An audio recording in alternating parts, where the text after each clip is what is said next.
Itong dalawang gulong na to, kahit manipis, napakabigat pala. So, wala pa yung rim. Ay! May rim na pala! Sana walang gasgas to. Napakanipis ng bubble wrap, guys. Ngayon, ba't ganon basa? Ay! Ba't isa lang? Isa lang ba to? Wala na. Isa lang?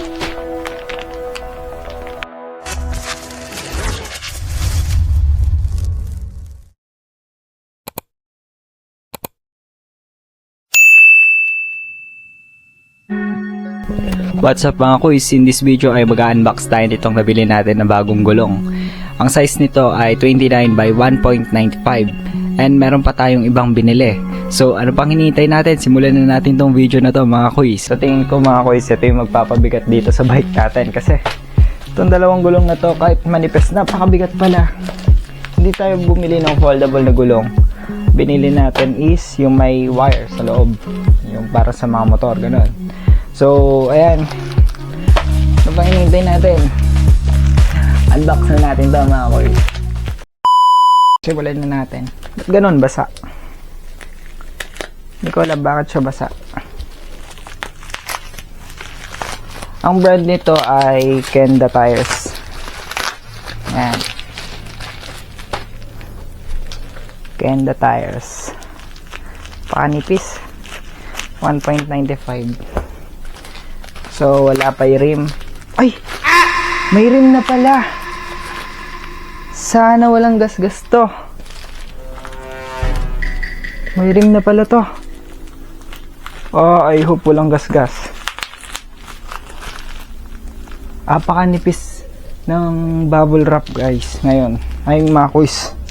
Napakanipis ng bubble wrap nila ngayon. Pinagsama na nila. Oh shit, not good. Tingnan nyo. Yan.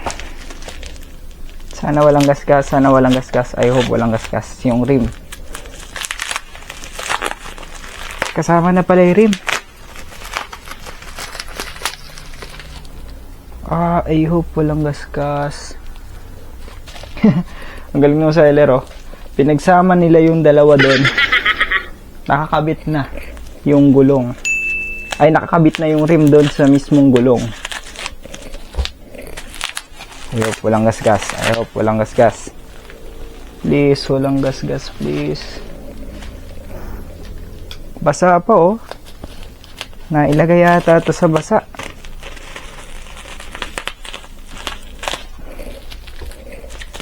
Oh, basa. Bakit basa? Naulanan ba? Hindi natin alam kung umulan ba sa pinagdeliveran nito. Pero basa yung loob.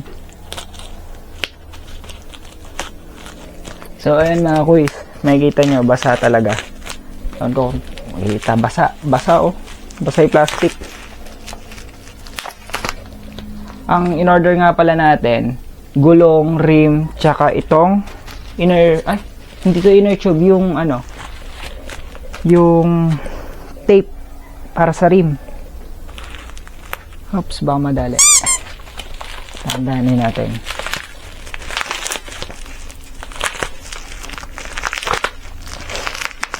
Hindi ko alam kung saan nakalagay eh.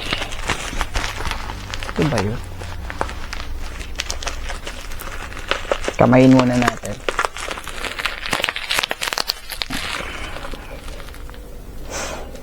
Baka madali natin yung rim tape eh. Sayang naman. Ayun, sabi ko na baka madali eh. Ito madadali. Yan mga kuys. Ito yung rim tape. Napakaliit lang. Tapat natin dito. Napakaliit lang na rim tape oh. Ay! Ba't isa lang? Isa lang ba to?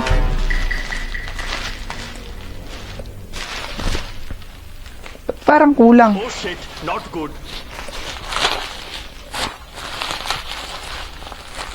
Think kulang. Wala na. Isa lang?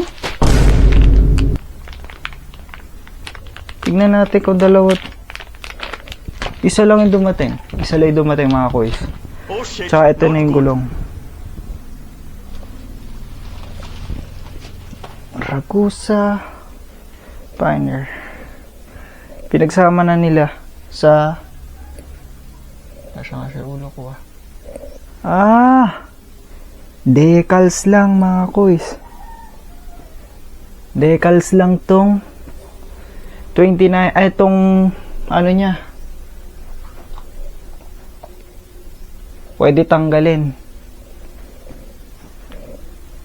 So far, walang gasgas. Hindi ko alam sa kabila. Dito, walang gasgas. Walang gasgas.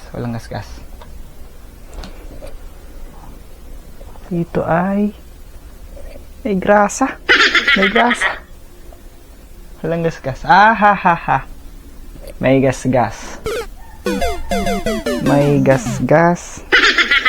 gasgas. Maliit lang. May maliit na gasgas. Ito. Ayan mga kuys. May maliit na gasgas. So, ayan. Check na natin. Ito naman kabila. Ito, matino-tiro to. Ayun. Hindi, walang gasgas. Grasa. Ano pa? Walang gasgas. Kaso pa may parang malagkit na ewan dito. Walang gasgas.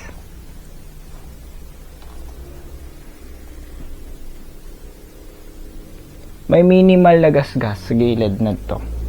Ito lang, minimal, napakalit lang. So far, wala. Ayan. Napakanipis nung rim. Ayun, ay gulong natin mga kuys. Wala lang hubs. And ayun, may spokes na tayo. Napakanipis pala.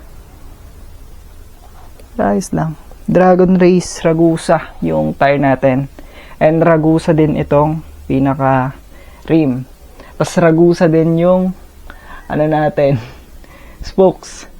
Tapos Ragusa din yung rim tape. Ewan ko ba't isa lang. Tingnan natin kung 2 piraso yan. Pero in order ko 2 yon.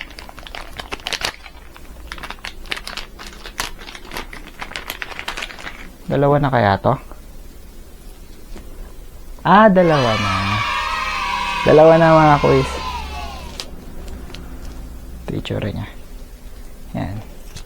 2 rim tape. Akala ko isa lang eh. Nabahan ako dun eh. So, ayan. Para lang siyang, alam niyo yung sa yung sa kapote. Parang kapote lang yung itsura niya.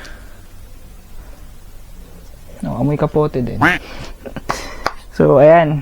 Ito na yung mga gulong natin mga kuys. May, ewan ko ba kung ano yung malagkit na yon. May something na malagkit. Parang glue. Tingnan nyo, parang nayupe yung gulong. Pero siguro babalik naman yan sa dati niyang form kapag nilagyan na natin ng inner tube. Ang wala pa sa atin sa wheelset ay inner tube at yung pinaka hubs niya. Yun na lang ang kulang sa atin. The rest, okay na. 2 na lang kulang. Tapos na tayo sa wheelset. Pwede na natin siyang ikabit sa bike. Then, group set na yung pangdulo natin. At yun yung medyo mahal-mahal. Medyo mahal sa kanila. So, ang size nito ay, sabi ko nga, 29 by 1.95. Check natin kung tama. Saan ba yung size nito? Ito. 29 by 1.95. Ayan. 29 by 1.95. Ayan. Then, kabila. Check natin. Syempre, ganun din yan. Dapat lang. So, ayun. Buti, minimal lang yung naging gasgas niya. And 29 by, tama ba? Mali pala. Saan ba yung size nito? Ito pa. And 29 by 1.95. Tama lang din. So, ayun.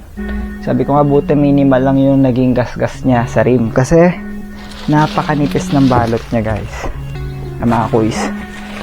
Isang layer lang nito. Natipid masyado sa bubble wrap. Tsaka, dumating sa akin na basa.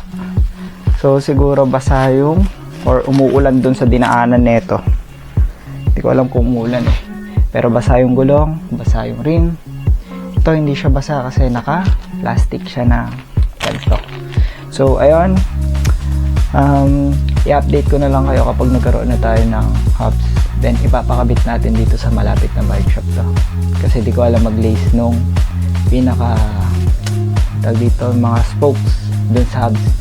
So ayun, then wala tayong tools, proper tools para doon. At wala tayong knowledge pa about doon. So ayun, I hope na gusto niyo tong video na to.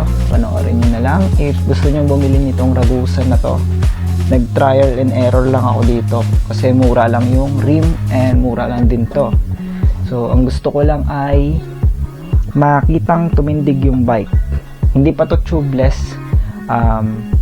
Hindi pa din tubeless ready yung rim. So ayun, talagang for budget lang siya. Ilalagay ko na lang dyan yung price nito and kung saan nabili. Kung saan nabili, sabihin ko na rin pala, sa Jarvis to. Jarvis dun sa Black Up. Alam nyo na yun. At dun ko rin binili yung ibang parts nitong bike.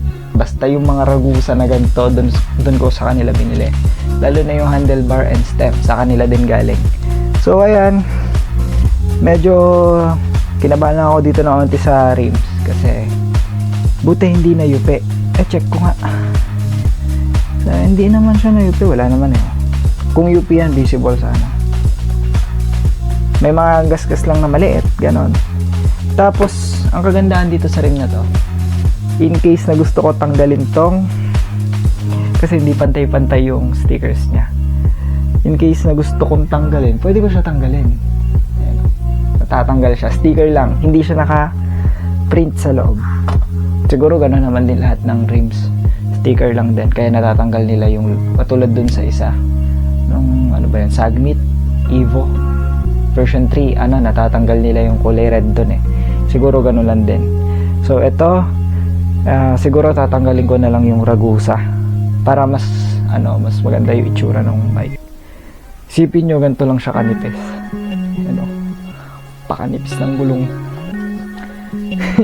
Ngayon, para siyang pang gravel. Ewan ko kung pag lumobo to. Siguro tataba to ng onte.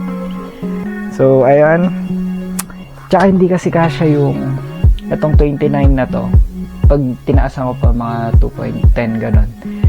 Hindi nakakasya siya dun sa may 27.5 na Ragusa din natin na rigid fork. Sa side na. Kaya, ayan, 1.95. Okay, fit siya. Nakita ko na iba. Ganun din ginawa. So, ayan. Stop na natin dito yung video. Update ko na lang kayo kapag magpapakabit ng tayo nito. So, ayan, napakalagkit ng kamay natin, no? Napakalagkit. Kasi may parang grasa siya. Ganun. So, ayan. Ito na natin yung ayan. Please, mag-subscribe na kayo sa baba and paki-like na rin. Comment na rin kayo kung ano pa yung mga gusto nyo next na video natin. At yun lang. God bless natin mga kuys. Peace out mga kuys.